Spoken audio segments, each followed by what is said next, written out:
Assalamualaikum warahmatullahi wabarakatuh. Alhamdulillahi wahdah. Wassalatu wassalamu ala as-sayyid al-kamil bil fadail alladhi khasastahu fil azali bi sahibi jami'i sifatil kamaliyah al-munfaridi fi khalqihi wa khuluqihi bi ashrafil khususiyah النبي الأمي الحبيب العالي القدر العظيم الجاه ولم يخلق الخلاق خلقا مثله لا قبله ولا بعده أفضل منه وأكرم منزلته عند حضرة سلطان المملكة الأحدية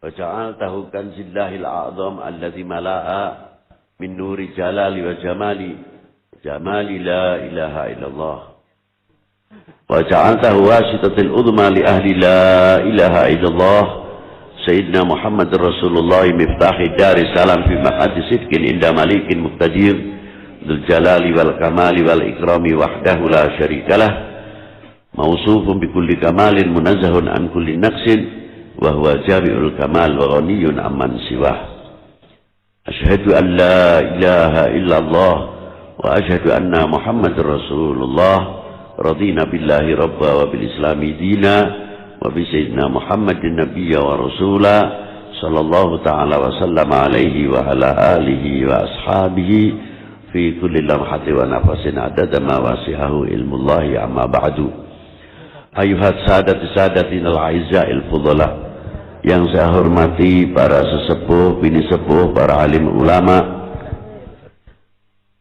yang saya hormati para sesepuh, bini sepuh, para alim ulama, para habaib, khususnya orang tua kami Al-Habib Muhammad bin Smith Wal-Waladi, Al-Habib Ahmad bin Muhammad bin Smith,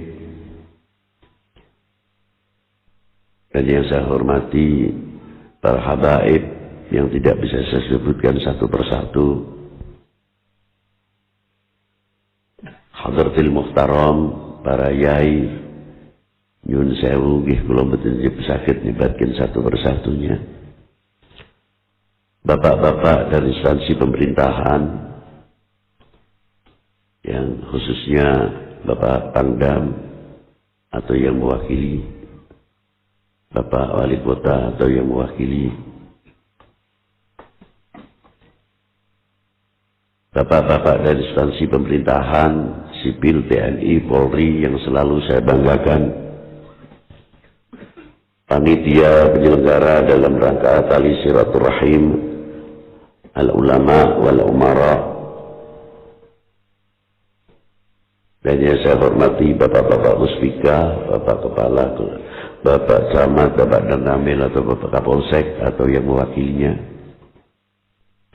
Bapak Kepala Kelurahan, Bapak Kepala Desa, seperangkatnya, hadirin wal hadirat, rahimakumullah.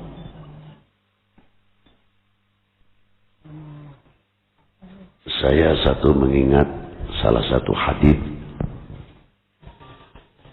bahwa baginda Nabi Sallallahu Alaihi Wasallam melihat salah satu sahabatnya umurnya tinggal 15 hari. Maka oleh Rasulullah Sallallahu Alaihi Wasallam sahabat tersebut diajak silaturahim, tapi Rasulullah tidak memberitahu bahwa orang tersebut umurnya tinggal 15 hari. Setelah keliling masuk dengan silaturahmi kepada sahabat-sahabat pada waktu itu, minta maaf serta doa.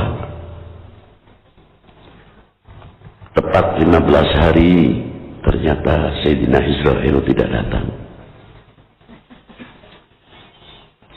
Justru malaikat Jibril yang datang memberitahu, sebab engkau ajak silaturahmi ya Rasulullah, maka umur sahabat ini dipanjangkan sampai 30 tahun. Itu min barokah tali silaturahim. Tali silaturahim pada hari ini semoga bagian daripada secercah daripada secercah tinta-tinta yang mengores kertas-kertas yang putih menjadi tulisan emas yang disebut atau berkalimahkan silaturahmi. Semoga silaturahmi itu bukan ucapan dan bukan tulisan. Banyak orang mengucapkan alhamdulillah, itu sudah luar biasa. Dengan bahasa Jawanya terima kasih, bahasa Indonesianya coro Jawa ne matur nuwun.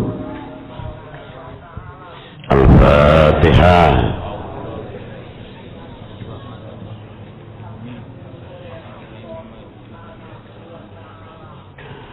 Ucapan alhamdulillah memang mudah.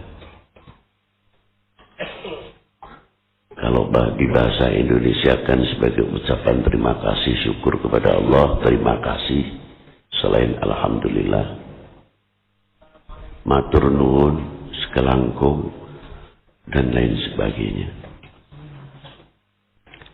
Sadar atau tidak ucapan terima kasih atau matur nuwun terlalu kecil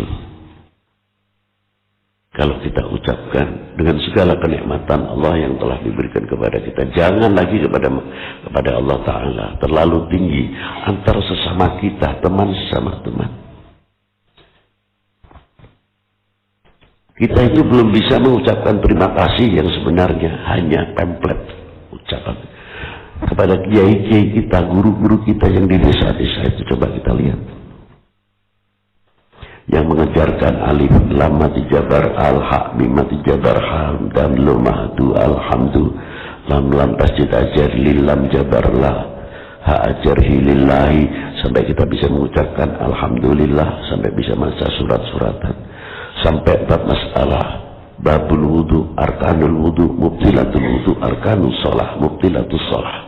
Yang di pedesaan oleh ibunya yang dia mentelateni memberikan pengajaran kepada orang-orang perkampungan pedesaan dengan telatennya, dengan sabarnya dan lain sebagainya, sehingga para beliau bisa mengerti sholat, arkanus sholat, mubtilatus sholat, batalnya sholat. Sebelum anak-anak kita yang kita masukkan ke PPG atau ke lain-lainnya yang belum sempat kita mengajar, belum kita mampu bisa mengajarkan kepada anak-anak kita. Kita belum bisa yang sepersisnya. Harusnya kita harus bagaimana kepedulian kita kepada para beliau dengan ucapan terima kasih, buah daripada terima kasih itu sendiri, bukan sekadar ucapan alhamdulillah. Karena di dalam kalimat alhamdulillah itu ada 4 macam. Segala puji adalah milik Allah. Lillah artinya milik Allah, bukan bagi Allah.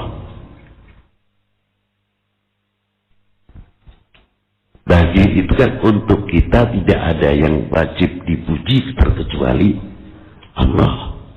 Tapi puji itu sendiri lillah. Jadi makna alhamdulillah, segala puji adalah milik, bukan bagi, yang bagi Allah itu kita.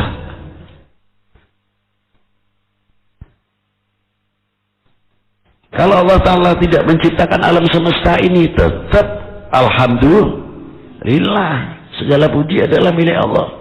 Apa dikira pujian kita itu menguntungkan untuk Allah? La wa huwa mausufu bi kulli kamalin munazzahun an kulli naqsin wa jaizun lahu fi'lu kulli mumkinin aw tarkuhu la yazdadu wa la yanqusu li kamali bi khalqihi min khalqihi. Tidak, Allah Ta'ala menghendaki menciptakan jadi, tidak menghendaki tidak jadi, dan menjadikan sesuatu ataupun tidak, sama sekali tidak akan menambah kesempurnaan sifatnya Allah Subhanahu wa taala.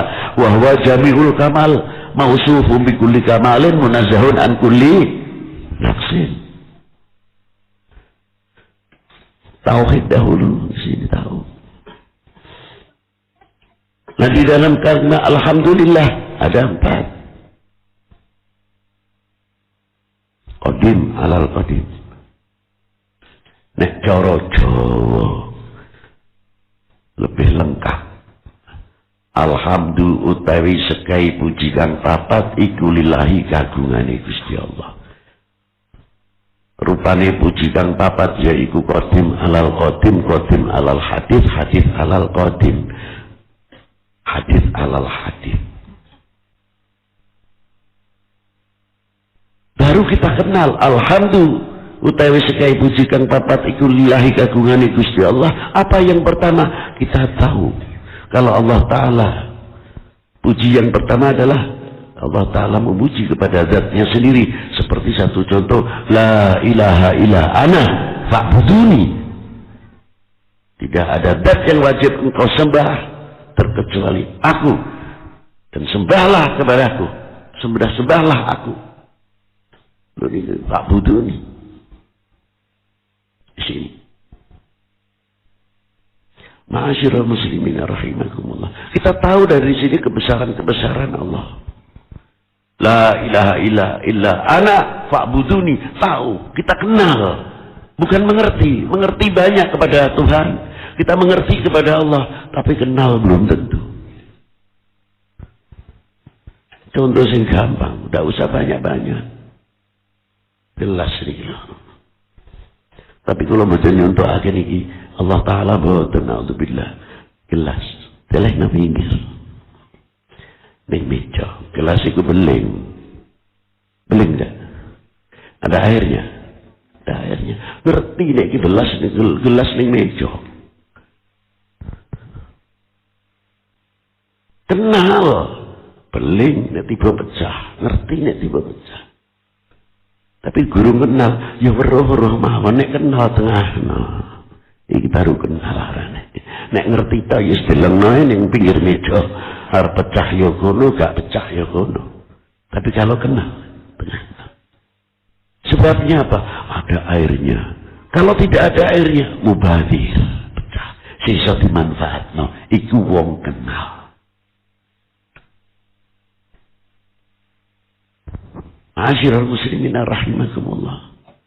Mari kita ajar kenal. Kayak bisa ngerti ku ajar kenal. Biar dikenal. Bukan cukup kenal toh, tapi biar dikenal bagaimana. Kita dekat dengan Pak Wali Kota atau pejabat tinggi yang ada di Malang. Ingin bukan sekedar ngerti Wali Kota, tapi bagaimana kita kenal kepada beliau. Kalau kita kenal kepada beliau akan tahu. Kalau kita ngerti hanya sebagai batas wali kota, ya sebatas itu. Tapi kalau kita kenal sama wali kota, program untuk membangun Pemalang ini apa? Untuk memajukan kota Malang ini apa? Sampai ke bawah bagaimana pembangunan kabupaten ini, penanaman apelnya. Bagaimana membangkitkan apel ini yang ditanam di Pemalang ini. Sehingga kita bangga apa yang keluar dari bumi pertiwi ini umpamanya. Mestinya kita harus bangga. Sebelum kita makan apel punya orang lain, artinya luar, kita harus bangga makan apel apa yang produksi dari bumi pertiwi ini. Harusnya kita begitu. Baru kita akan bersaing ekonomi dengan baik, dengan maju. Karena apa? Kita fanatik dengan hasil bumi karya, bumi pertiwi ini.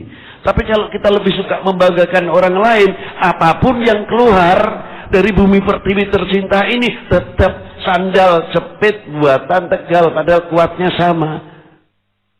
Topsi Baduyut juga capnya sama dari Bogor, dari Jakarta. Tapi kalau tidak ditulis made in Jepang kurang laku. Padahal buatan Tegal. Nah sejauh mana kecintaan kita kepada Republik ini dan kepada bangsa ini. Kepada bumi pertiwi ini, kepada tanah air ini. Harusnya kan begitu. Namanya orang kenal wali kota. Kalau sudah kenal wali kota, kenal gubernur. Kalau sudah kenal gubernur, kenal presiden. Kalau sudah kenal presiden, kenal Endo.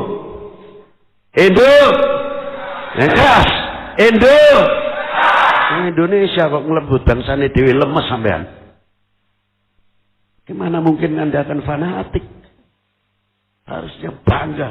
Rasulullah menyatakan di Anil Arawi Hubbul Arab salatun. Kecintaan kepada dunia Arab 3 perkara. Li'annil Arabi, karena saya orang Arab. Rasulullah tegas menunjukkan kebangsaannya. Mendidik untuk siapa? Umat dan bangsa ini. Tunjukkan sekali lagi, kalau saya bangsa Indonesia, bangga sebagai bangsa Indonesia, bangga sebagai anak Indonesia. Sekali lagi sebutkan Indo. Ngono arep ngelawan perang tahun di sampean. Ya, satu contoh gebukan ngarane. Nah, kita kenal yang lain. Kita kenal. Nah, mari kita kenal kepada Allah Subhanahu wa taala. Jauh. Nanti kita dikenal oleh Allah. Di mana saja kita membawa La ilaha illa ana fa'buduni. Kita menyebut La ilaha illallah. Kemana saja kita bawa kalimah La ilaha illallah. Lalu bagaimana Allah Ta'ala menghormati qadim alal hadis? Bagaimana kecintaannya Rasulullah kecintaannya Allah Ta'ala kepada Rasulullah?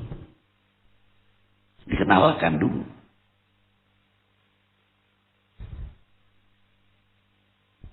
Bagaimana Allah Ta'ala memuji kepada Rasulullah. Wa innaka la'ala khuluqin azim. Dan orang yang mendapatkan kepercayaan dari Allah Subhanahu wa Ta'ala ketika Allah berfirman dengan bukti, qul in kuntum tuhibbunallah fattabi'uni yuhibbukumullah. Tidak sekali-kali Allah Ta'ala dawuhaken fattabi'uni, ikutilah aku.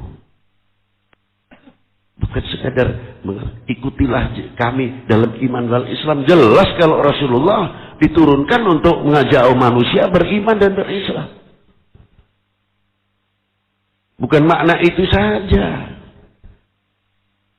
Tapi bagaimana sebab awalnya qul in kuntum tuhibbunallah, menunjukkan kalimah ini pertama kali. Qul in kuntum tuhibbunallah, katakanlah wahai kekasihku, bila kalian mencintai Allah. Ini menunjukkan ayat orang yang paling cinta kepada Allah berarti Rasulullah. Qul in kuntum tuhibbunallah, ayat ini menunjukkan bahwa orang yang paling cinta kepada Allah adalah Rasulullah. Tepat kalau Allah Ta'ala memberikan kepercayaan. Tidak sekali-kali hamba Allah itu untuk diperintah mengucapkan fattabi'uni, karena Rasulullah orang yang kenal pada Allah. Orang yang mengerti kepada Allah. Orang yang dikenal di sisi Allah. Siapa? Orang yang diperintah mengucapkan fattabi'uni, dikuatkan lagi oleh Allah Ta'ala. Siapa yang berbicara fattabi'uni? Yasin wal Qur'anil Hakim innaka laminal mursalin ala siratim mustaqim. Siapa? Innaka laminal mursalin pakai muhatab kepada Rasulullah. Ala siratim mustaqim, orang yang punya jalan yang lurus. Siapa yang begitu? Yang diperintahkan oleh Allah mengucapkan fattabi'uni karena dapat mandat ala siratim mustaqim. Luar biasa.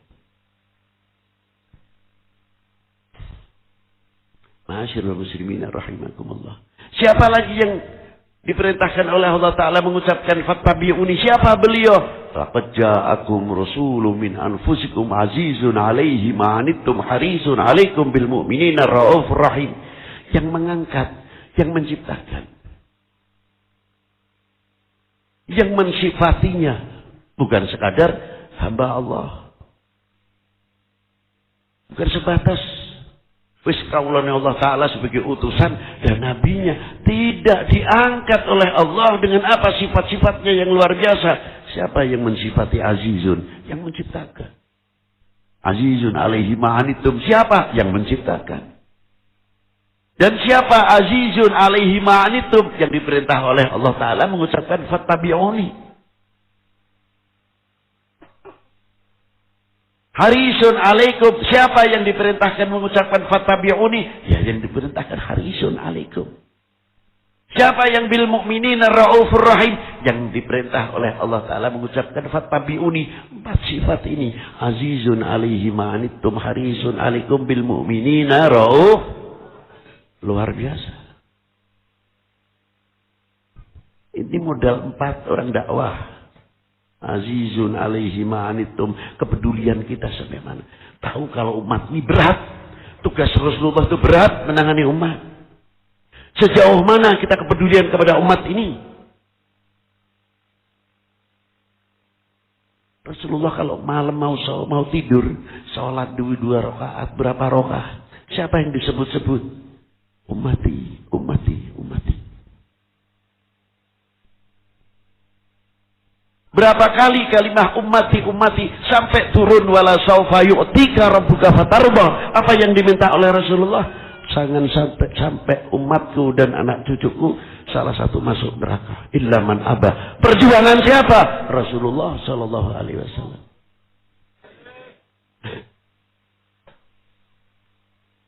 Itulah. Ketika Rasulullah nazak diambil oleh Sayyidina Israel, lalu bertanya, apakah demikian rasanya orang sakaratul maut?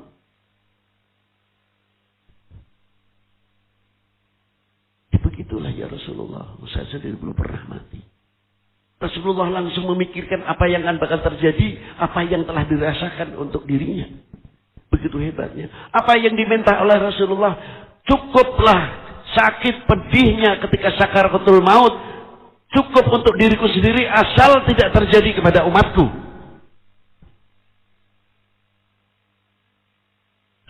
Rasulullah apa namanya? Mempentingkan umatnya begitu jauhnya.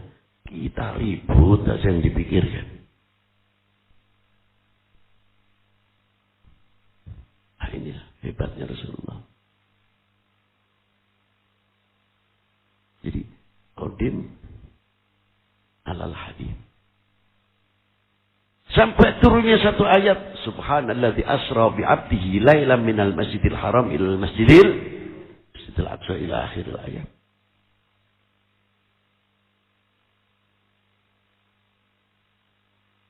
Ayat ini luar biasa. Yang pertama diawali dengan kalimat subhana. Diawali dengan kalimat subhana. Maha suci. Ini Allah Ta'ala tidak terikat oleh pendapat akal. Sudah diawali subhana. Itu milik Allah langsung.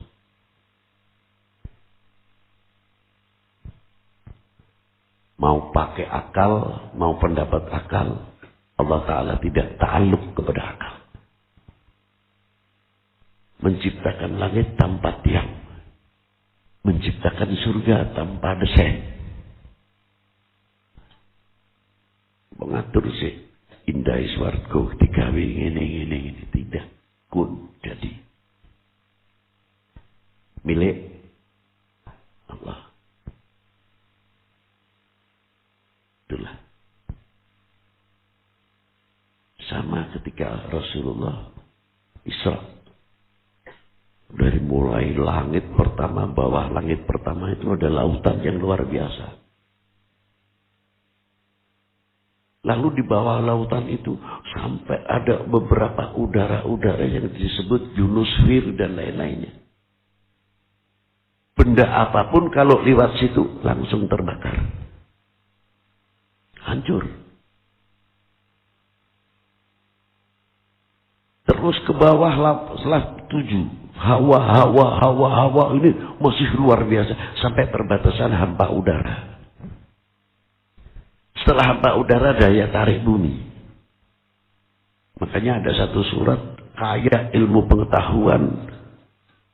Luar biasa. Wassama'i wattariq wa ma'adraka mattariq an-najmu taqib min kullu nafsin lamma 'alaiha hafid falyanzuril insanu ma khuliqam ma'iddafiq yahruju min baini sulbi wa tara'ib. Setelah menerangkan bab tentang keimanan dan luar biasa, di sini ayat menunjukkan ilmu astronomi antariksa.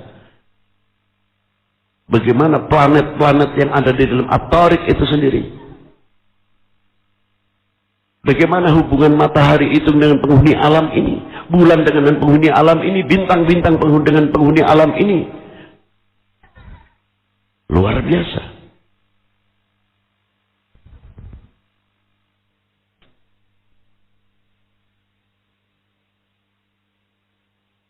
Itu diantaranya. Kita belum sempat mengkaji bagaimana sinar matahari pengaruhnya kepada daun-daunan ini. Bagaimana menetralisir pengaruh ultraviolet sehingga daun-daun ini diberi antisipasinya, mengantisipasinya. Bagaimana Sinar matahari itu pengaruhnya terhadap air lautan, dan di situ ikan-ikannya tidak terpengaruh karena ada sisiknya dan sebagainya. Belum sempat. Kita tahunya lautan hanya sahnya untuk wudhu dan mandi, ada air 7 di takrib, hanya sebatas itu. Padahal itu luar biasa konteks untuk mempelajari Al-Quran di dalam kitab takrib. Cuma kita banyak membaca tekstual. Wis pokoke banyu sing sah kanggo wudune sekian, ya bolak-balik di situ. Tidak pernah kita sejauh mana menyelidiki air laut itu kegunaannya. Garamnya bagaimana, kandungannya apa saja. Dan di dalam lautan itu mempunyai pelajaran yang sangat luar biasa. Apa di antaranya? Banyu, banjir, sungai dari manapun yang ada di dunia ini, khususnya di Indonesia. Umpamanya kok banjir, masuknya ke laut utara atau laut selatan. Saya belum pernah mendengar, mungkin orang lain pernah, tapi saya pribadi belum. Apa di antaranya? Pernahkah air banjir itu merubah asinnya air laut menjadi tawar? Pernah. Laut mempunyai jati diri. Laut mempunyai kepribadian. Dan penghuninya hebat. Tidak ada orang beli ikan laut tanpa diasini lagi. Diasini lagi. Padahal mereka hidup di laut. Mengapa tidak asin? Mengapa tidak berkontaminasi? Padahal mereka itu hidup bersama dengan, bermain di laut. Air yang asin. Limada? Umat Islam mempunyai jati diri. Tidak mudah cepat terpengaruh oleh apapun dalam menjaga akidah ini. Tidak cukup dikatakan di fulus, pindah akidah. Lah. Maaf saja umpamanya dibikinkan masjid saja, sudah berubah. La ilaha illallah. Banyu laut itu sudah memberikan contoh bagi kita. Jadi jero iwak laut juga sama. Itu satu sisi. Bagaimana selaku anak bangsa? Tanah airnya terjaga dengan baik. Bangsanya terjaga dengan baik. Tidak mudah terkontaminasi. Mempunyai harga diri, mempunyai jati diri. Tidak mudah. Budaya tetap masuk. Tapi kita tidak tergilas oleh budaya. Karena apa? Kita mempunyai jati diri. Mempunyai mahabbah, kecintaannya kepada Rasulullah. Kecintaannya kepada Allah Ta'ala. Kecintaannya kepada para ulama. Kecintaannya kepada aulia. Kecintaannya kepada bangsa ini. Kecintaannya kepada republik ini. Maaf saja, saya memang sering kemana-mana berbicara masalah NKRI. Karena sudah banyak melentur, nasionalismenya itu sudah mulai melentur, kecintaan kepada republik ini, kecintaan kepada bangsa ini. Ini yang paling mengkhawatirkan.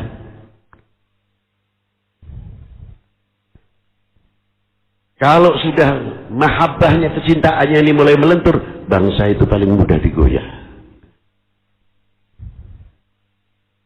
Karena apa? Mudah, jangan menyalahkan budaya orang lain masuk. Karena apa? Kita senang. Kita sudah bosan dengan budaya kita sendiri. Tidak dibangkitkan kecintaannya kepada bangsa ini, budaya ini. Yang kita milik sebetulnya budaya kita lebih kaya. Bangkitkan dulu rasa kecintaannya. Cinta pada tanah airnya, cinta kepada bangsa ini. Makanya oknum-oknum manusia kalau mau menghancurkan umat Islam, mau menghancurkan bangsa. Ada salah satu hadis di sini diperingatkan oleh Rasulullah. Walaupun ini hadis menerangkan tentang kecintaan, tapi di balik itu kita belajar. Wal yatawaffatun nas fil iman ala qadri mahabbatihim fi mahabbati. Kadar bobot iman seseorang adalah tergantung kecintaannya kepada aku. Kalau kecintaannya Rasulullah kepada Rasulullah mulai melentur, umat Islam itu imannya semakin menipis. Kalau sudah imannya semakin menipis, dimasukin apa saja gampang, digoyah pun mudah.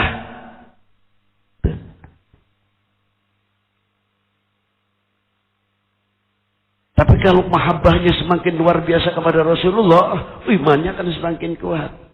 Artinya kalau kita artikan, nek arep ngancurno umat Islam ku ya gampang, piye carane? Ya mahabbahe lenturno.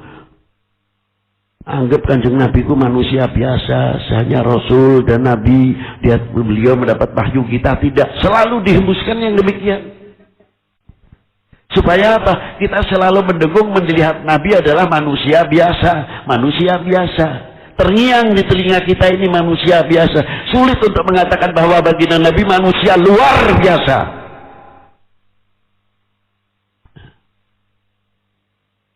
Udah digaya. Akhirnya melentur. Apalagi kepada Rasulullah. Kalau sudah kita membaca riwayat hidupnya Rasulullah dikatakan begini, lalu nilainya pahlawan-pahlawan kita, nilainya pejuang-pejuang Islam kita, wali 9, lain-lainnya, dan para pejuang-pejuang kita yang ikut andil memerdekakan bangsa ini dari belenggu penjajah dan belenggu kebodohan, dan para alim ulama kita, lalu nilainya apa? Coba. Ning zaman Kanjeng Nabi ku maca riwayate Kanjeng Nabi dak eneng maulud umpama. Lalu nilainya ulama-ulama itu manakibnya lalu apa? Apakah umat ini lalu kepaten obor sama Rasulullah? Kita tidak tahu jauh. Lebih tahunya sebatas Rasul utusannya Allah, selesai. Keturunan Quran bar. Apakah sebatas itu? Manakibnya yang lain, ulama-ulama yang lain. Kita mau takut. Dibaca ya apa? Maca Kanjeng Nabi enggak boleh. Nah, terus harganya ulama yang lain nilainya di mana? Asyiral muslimin rahimakumullah. Kita tahu. Jadi kalimat subhanallah luas sekali. Haknya Allah Subhanahu wa taala dalam kodrat iradatnya.